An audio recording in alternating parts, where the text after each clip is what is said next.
Hey everyone, how's it going? It's Fuzzy from Fuzzy Ghost Models here, just bringing you an update on the Intruder build. Um, this kit has been quite a bit of a challenge here. We're going to take a look at the kinetic 1/48 scale A-6 A/E Intruder. I'm building it up as an A model. As you might have seen in some of the previous videos, I'm not happy with the decals. It says it's an AE, and the decal sheet that comes with it has they're listed as all E's. They're not. There's an A in there. There's also one tram intruder in there, and there's no instructions for assembling the tram turret, which is unforgivable. And then there's the already known fit issues with this kit, where I don't know what they were thinking. I don't think they were thinking. It was just designing all the individual parts and seeing what fit together. The wings aren't too bad. They're really thick. The fuselage isn't too bad. It's really thick. But fitting of the parts with the intakes is pretty sketchy. The way the wings fit into the fuselage is super sketchy. It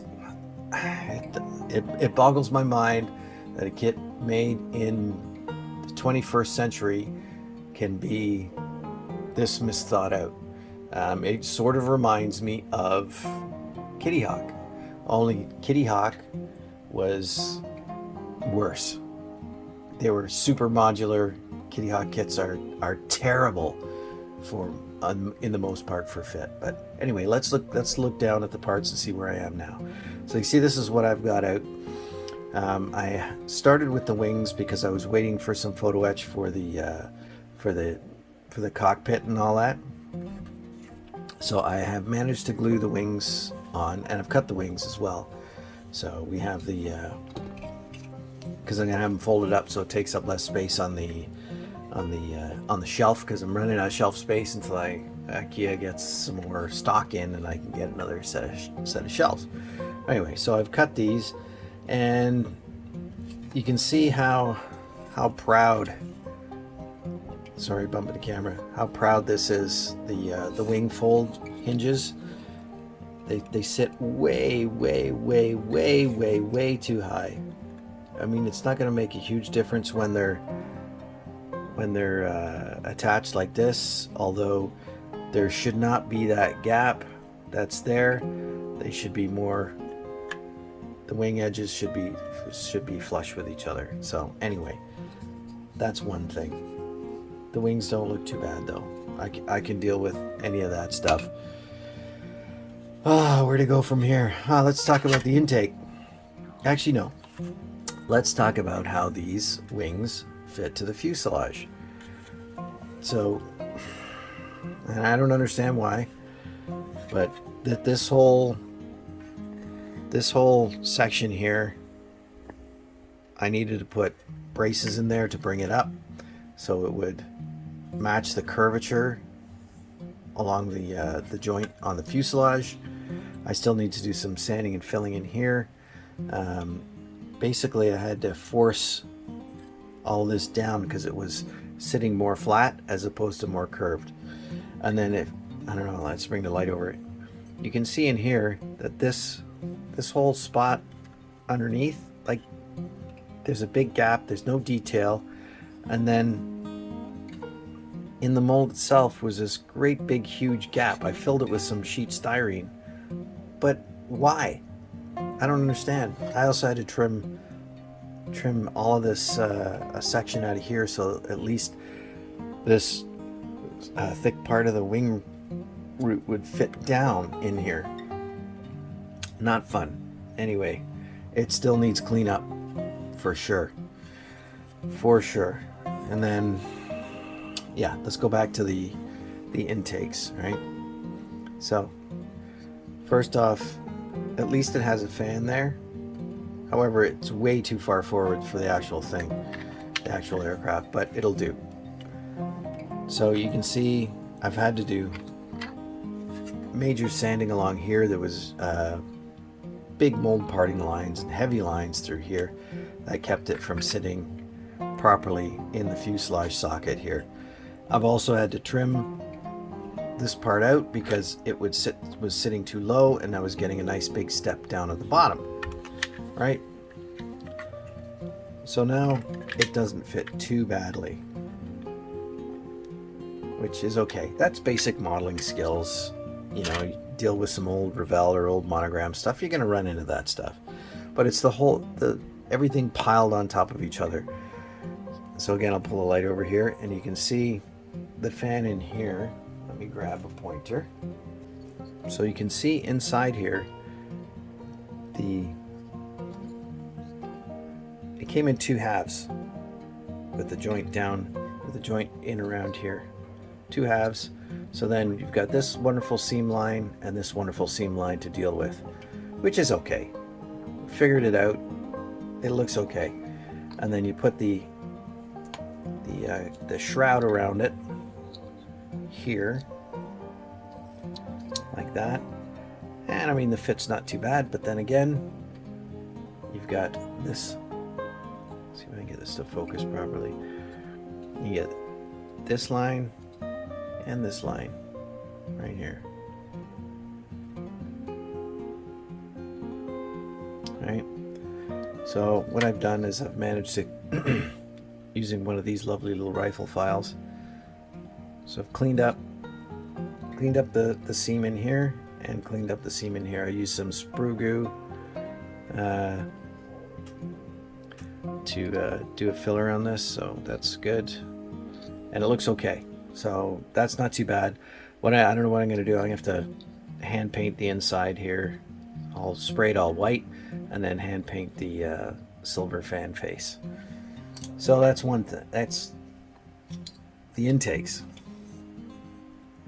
Okay, so I've also, because I was waiting for some cockpit stuff, I've moved on to the weapons, the ordnance, and so I've started doing the 12 Mark 82 rock eyes. Okay, adding some texture to the front of it. This was a 4-piece affair, 2 halves and then 1 and 1 on this, which is just like, what a pain in the dong for this. It just, I don't understand why it has to be like that.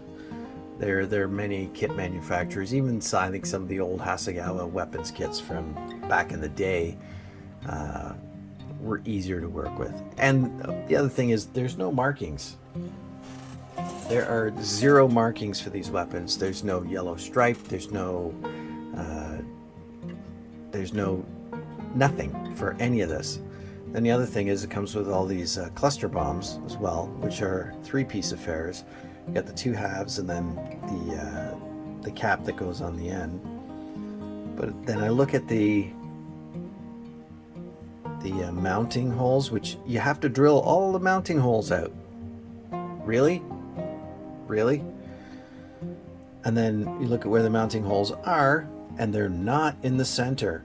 They're off to one side, and they're enormous. So, hello? It just doesn't make sense. Like, planning was absolutely ridiculous on that. Don't like it. Maybe I'm being whiny. I don't know.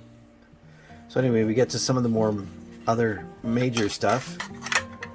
So the fuselage fits very well together, which I'm very happy with. It's going to make a nice joint line here. However, I flip it over. It's got this centerpiece, which fits really nicely too. To a point, I had to trim. It's got these tabs here that mount onto this. I had to trim some of these tabs down because they were too long and they were holding it up, and the depth wasn't deep enough, so it was holding it up. Again, planning, measuring. Do we know what a micrometer is? Probably not.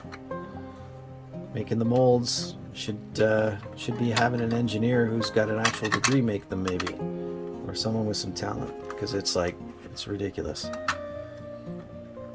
Anyway, let's put this in here. Sorry, I keep bumping the camera. I got it really close because I want to get it in there. So you can see, yep, this fit is pretty good. And then when you get to the nose, hey, look, see this white stuff? So when I pull the nose together, I've got these huge gaps between the gear bay and the outside of the fuselage. I don't know what's up with that. Like, again, I don't understand the thought process. Did they do a test shot of the kit and go, okay, we're build it up, oh yeah, that'll be fine, just send it out, they'll be fine with that? Or did they not do a test shot at all? Maybe it was just a case of, let's get it out. I think this original kit came out in 2011, so it's 10 years old, which is no excuse because there are very nice kits from the 80s and 90s that are still around, so I'm not buying it. Just laziness, I think. So I did get, we'll move on to the cockpit. So the cockpit actually had some really nice detail, but it wasn't enough. It comes with 2 cockpit panels. It doesn't tell you which one is an A or which one's an E. Neither one looked correct for an A for me, so I went and purchased the Edwards set for the A6A for the Hobby Boss kit. And you know what? I think I might buy a Hobby Boss kit just to see the differences. But anyway, I've scraped the surface off here. I gotta do some sanding in that, but I'm gonna try and adapt this A set into this cockpit here. And the cockpit's got some nice detail, I do admit. So we're gonna throw that in there. And also the ejection seats are pretty nice, all things considered, for plastic. Just a bunch of pieces for it, so that's really good. I'm gonna replace the ejection pull handles, and it's got some photo etch seat belts, so I'm gonna throw those on there as well, so that they will actually look nice. But again, let's look at the way they've designed this, because it's crap. So this fuselage has these great big spots here where the intakes are gonna mount in like this, right? And then the cockpit tub fits in like this, sort of. Now what do we see here? Oh, the intruder is stepped. The cockpit is stepped. The pilot sits slightly forward of the navigator bombardier, right? So that's the way they have it. And they've got this nice little chunky cutout for that, the starboard side fan mount, or whatever you want to call it, to sit in. Hey, it looks great. What do you think is going to happen when I try and mount this side, which is exactly the same?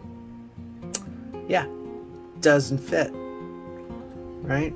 So what I've had to do is take a chunk off the top, which thankfully won't affect any of this. I might have to carve some of the top of the compressor intake off. I can't go too far, otherwise I'm going to make a hole. But again, why can we not plan something out? Like, unbelievable. Yeah, and there was all kinds of issues with, as you've seen in another video, with this the way the upper and lower of the wings went together, which have the shroud for the exhaust, and then mounting the exhaust in the middle here, like it's. So I've got to do all sorts of sanding in here with some files and sticks and that, so I get that nice and smooth without the step in it. And that's where I'm at right now. So I'm at the point where my patience is sort of exhausted with this kit. I'm going to continue on with it, of course, because I want to get this done. I love the Intruder. The Intruder is a beautiful aircraft, it's a little funky looking, especially when you've got all the stores on it. And this one is going to be an early version, the A model from 1966, I think. The first squadron that flew them was VA-35, I believe. And that's the markings that I'm going to do up for them. But yeah, so the struggle is real. The struggle continues. I will finish this kit. It's for a group build that has to be done by March 1st, so it's going to be a challenge. Getting the cockpit in is going to be my biggest challenge next. Getting the wings to fit to the fuselage was the absolute, was ridiculous. Anyway, not in this day and age, it shouldn't happen. But anyway, I'm hoping it'll be a good looking kit when it's done, and it'll fit nicely in the shelf because it's long and thin with the wings folded. But yeah, stay tuned for the next installment of the Intruder saga. This will not be a flight of the Intruder into the garbage bin, because I will finish this, I'm determined. But if you liked the video, please press like. If you didn't like it, hit the dislike button and tell me why. And if you built one of these Intruders, tell me in the comments what you had problems with. If you built a Hobby Boss one, tell me what it was like. Or how about the old Revell version? They came out with one, I think it was the late 80s, raised panel lines. Tell me what that was like. Anyway, hit the notification bell so you don't miss the next installment of the Intruder saga. And I appreciate everyone watching. Thanks for coming out, and we'll see you next time. Bye.